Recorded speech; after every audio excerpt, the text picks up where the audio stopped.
I'm Ginny Robertson, founder of the On Purpose Woman Global Community and the founder and publisher of On Purpose Woman magazine. I'm here with Dr. Maria Petrucci to talk about her article in the May-June issue of On Purpose Woman magazine. Maria, welcome. Thanks for being here with me. Thank you, Jen. Before we get into a conversation about your article, tell our viewers a little bit about you. Well, talk about my work. I help people reduce pain, tension, and stress with the work that I do, blending chiropractic, some nutrition, and craniosacral therapy, and mind-body tools. So all these help your nervous system work better. The brain to the body connection, that kind of thing. Okay, and your article in the May-June issue is called The Triad of Health, Considering the Different Avenues of Healing. And you write that according to the Triad of Health model, there are three aspects to consider when finding and treating the causes of health issues. There's structural, there's biochemical and nutritional, and there's mental and emotional. And you say that this is especially true of chronic conditions, that if you only address one side of a triad, we may not get to the deeper causes of what's going on. So how is this, I guess, how did you come up on this information and how do you use it in your practice? I'd like to start there. And I know that wasn't something I told you I was going to ask you, but it just came to me. That would be a good question to start with. Yeah, one of the things I studied in chiropractic school and after it's called applied kinesiology. And they talk about the triad of health in there. I don't think it's like, it's not just in chiropractic, it's probably also, they talk about it in homeopathy as well, about how we need to look at our whole selves, the biochemistry, how our body works, which nutrition gets into a lot, and the structure, which chiropractors work on primarily, and then the mental, emotional aspect as well. They're all important to consider especially when you've had some kind of a chronic condition. For instance, like if somebody's in pain for a long time, it starts to affect them. So they may be depressed. They may not be able to work as well as they used to. And so it kind of has a spiraling effect. So, both the physical and the emotional parts need to be addressed. Okay, so if you leave one out, the person may not have the results that they could have if you looked at all three of those aspects. Is that what you're saying? Right. And in our society now, it seems like things are getting more and more specialized. So, and it used to be that we'd have a general practitioner who would probably look at the person's life more and what they were doing. And now, like I said, things are becoming specialized. So it's good to open up that whole idea of we need to look at what's going on with a person, not just their physical body. Okay, well, that makes a lot of sense. So you write about two different ways that this can work.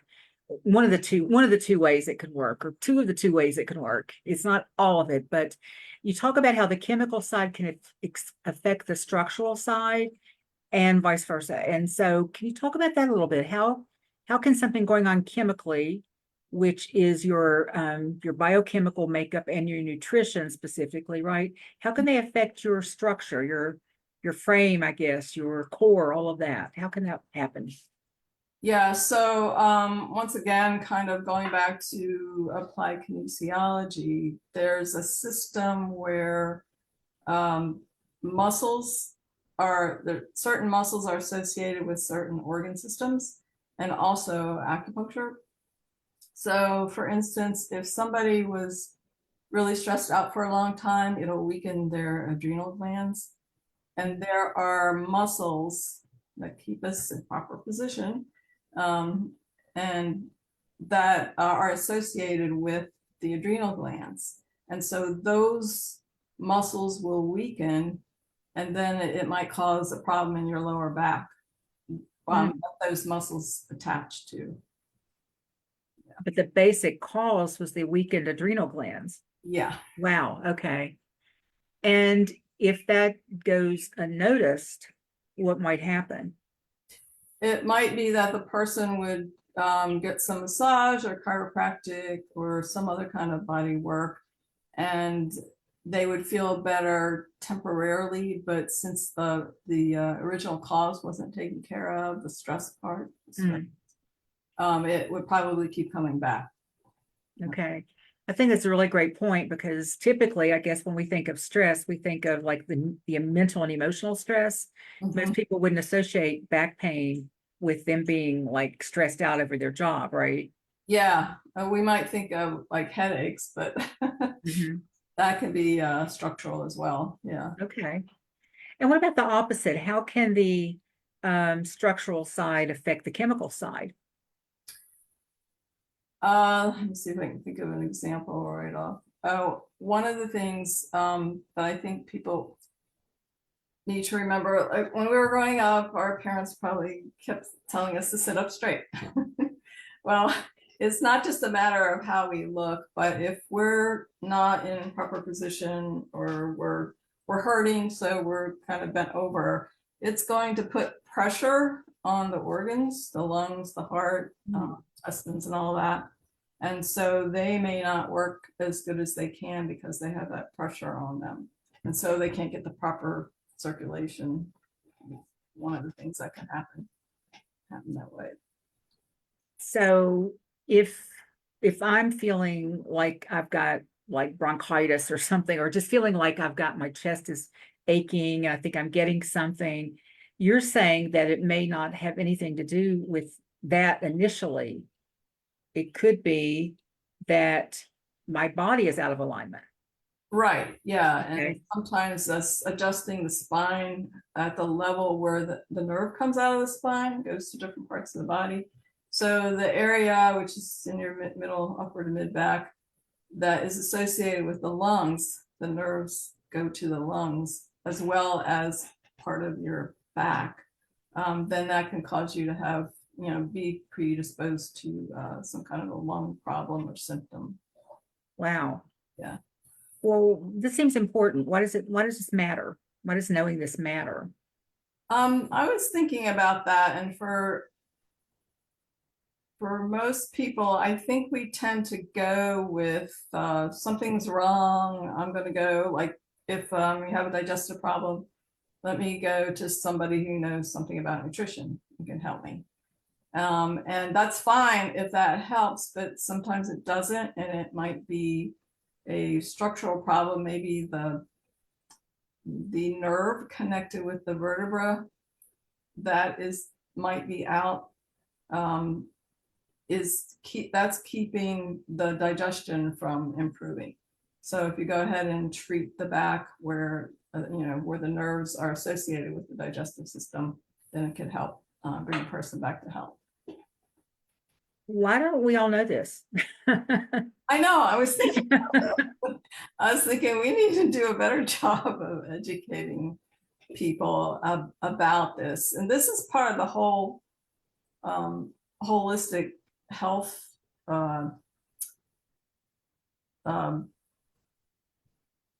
the progression from medicine as being the primary place that people start when they want to get help, to the holistic way of looking at things, that it's not just my back hurts, everything else is fine. Everything in our body affects everything else. Yeah, you can even have something happen in your foot that can affect your head. In craniosacral therapy, Dr. Upledger talks about how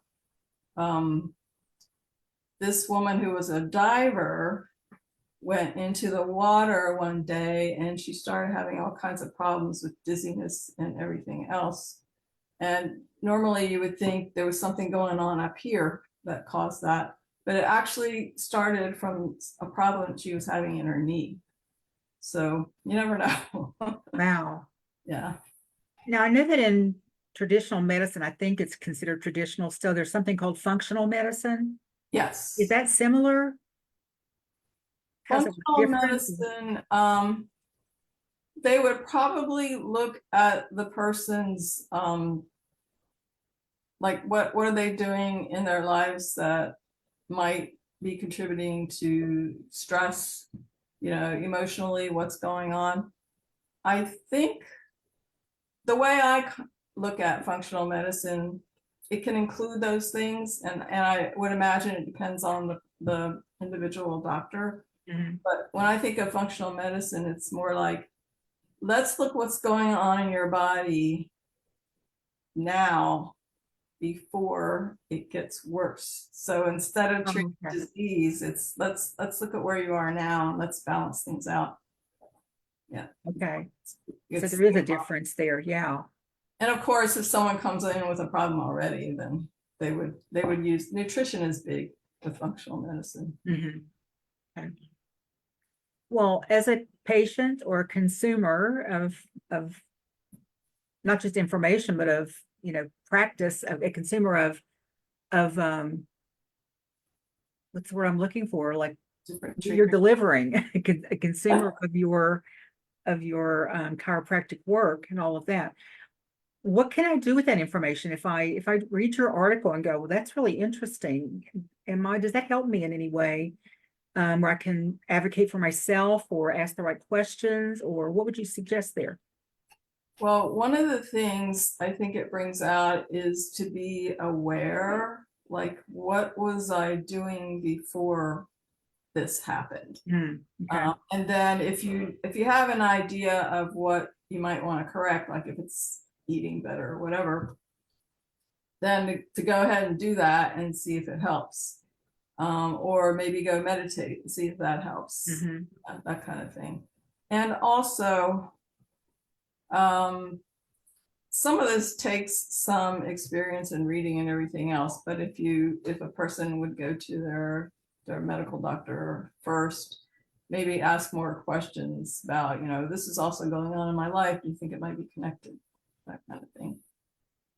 And how do you work with patients? Do you use this with all patients, or does it depend on what their symptoms are or their?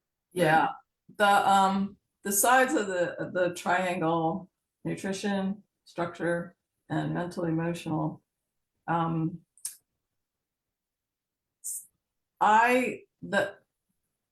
It's pretty common that I'll blend usually nutrition and chiropractic with my work.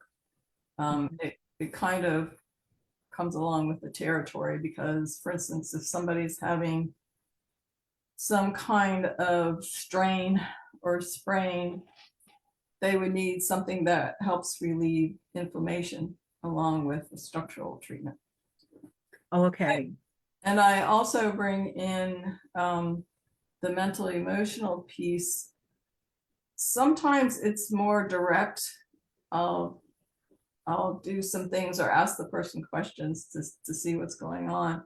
But a lot of times it's very intuitive too. It's like things come to me that, oh yeah, this person probably needs this or that. Yeah. When you mention inflammation, I guess inflammation seems to be the key to so many things, right? Yeah.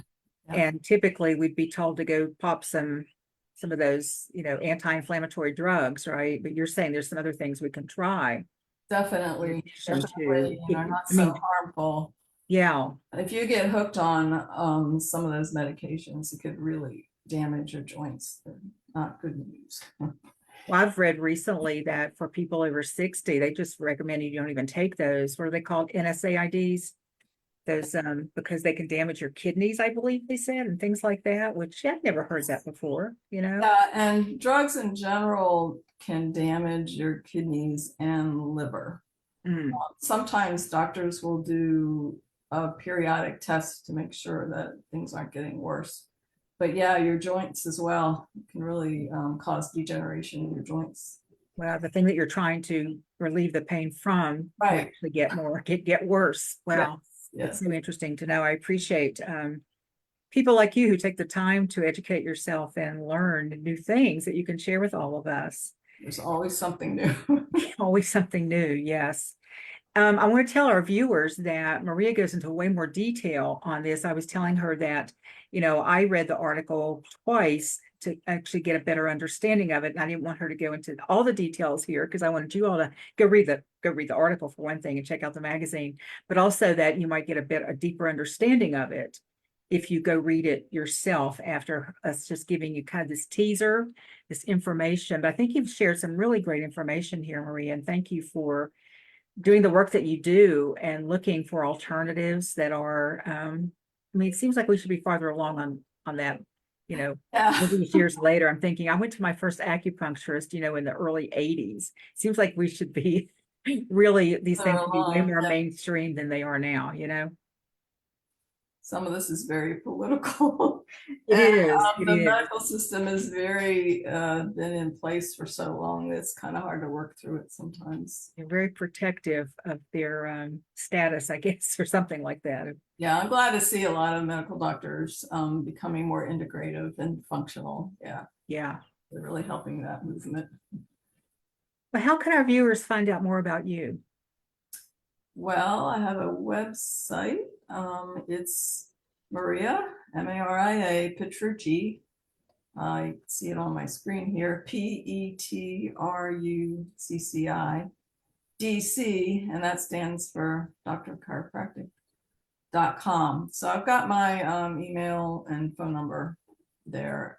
And I also have, I know you're going to ask me about this anyway. I have a freebie on the website in the upper right-hand corner. It's my free self-care guide.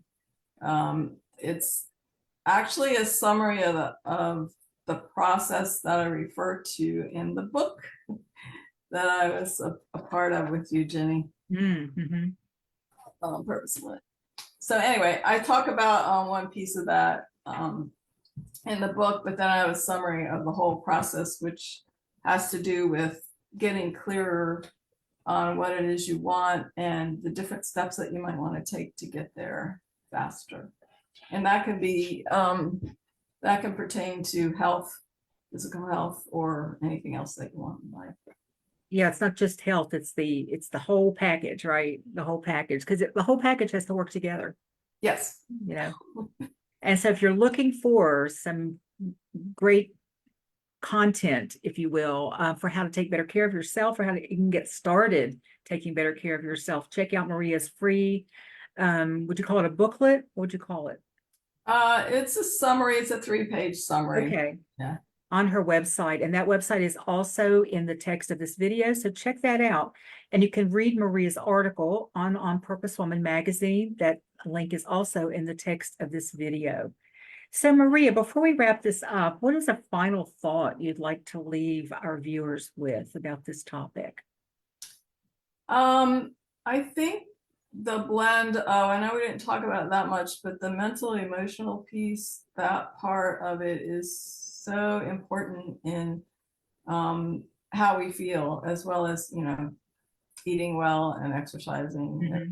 So I've noticed a lot of people seem to be like better at nutrition or better at exercise or whatever, and leave some of the other parts. So they're not as balanced, but it takes all those different things together to help us to be healthy and happy. Well, I thought that was going to be a final thought, but I have a question now. All right. Why do you think that is? Why do you think we might tend to leave out the mental emotional more and not see that as part of the healing triad? Well, I have an idea. I don't know if this is true or not, but I think the that part of the equation at least used to be dealt with psychiatrists and psychologists, and I think it used to have a negative connotation for people. Like, I don't want, there's nothing wrong with me, I don't want to get any counseling, but we're all exposed to stressful days at one time or another, if not all the time. Some people are living in stress all the time, and not realizing that there are things that they can do to help reduce it. So yeah, I think mostly it was the stigma that kind of used to go along with it. But that makes sense. Yeah. never talked about. I remember, growing up, one of our neighbors would disappear for a few weeks, and then somebody would whisper, "Oh, she's at Radford," which is a mental institution in Virginia. And but it would be whispered about. And as a little kid, I used to wonder, what's Radford? I wonder what that is. And so it was always like a point of shame, I think, for people. Yeah. And maybe it hasn't changed all that much sometimes, but I think the more we talk about it, the more people, especially people out there in the media, people, celebrity types talking about it, I think makes a difference. Athletes talking about it makes a difference, because people start to see that, it's just something that we all need. We all need mental health care. Yeah. If we can't do it for ourselves, then we need to get some help doing it. So I was kind of wondering what that answer might be, and thinking it might be about the stigma is still there, or I should be able to do it myself. I'm not that bad. I'm not really depressed, Or but I don't have time, or I'm fine. Yeah. Yeah. Would you have another final thought, or are you good? Just anything else you might want to leave us with? No, nothing comes to mind right now. Okay. Well, I really appreciate your writing this article, and I look forward to having some more articles from you down the road. I don't know when that might be, but Love to do that. Yes. okay. And so let me see, what else do I want to say? I guess I'm just going to say thank you. Thank you for sharing your expertise. Thank you for doing this work, which is so important, and for giving people options from traditional medicine, or from, and I know that a lot of people who do the kind of work that you do, you believe there's always a place for traditional medicine, but to also blend it as well as you can for the betterment of the patient. Yeah, for sure. So thank you for that. And I want to thank anyone who's watching the Real Women, Real Purpose talk show. For more information on the On Purpose Woman Global Community and magazine, please click on the links in this video, and be sure to check out Maria's website and her free guide to self-care, so that you can start living those triads maybe a little bit better. And for more interviews with women living their lives on purpose, you can check out our YouTube channel, and also in the text of this video. Thanks for watching.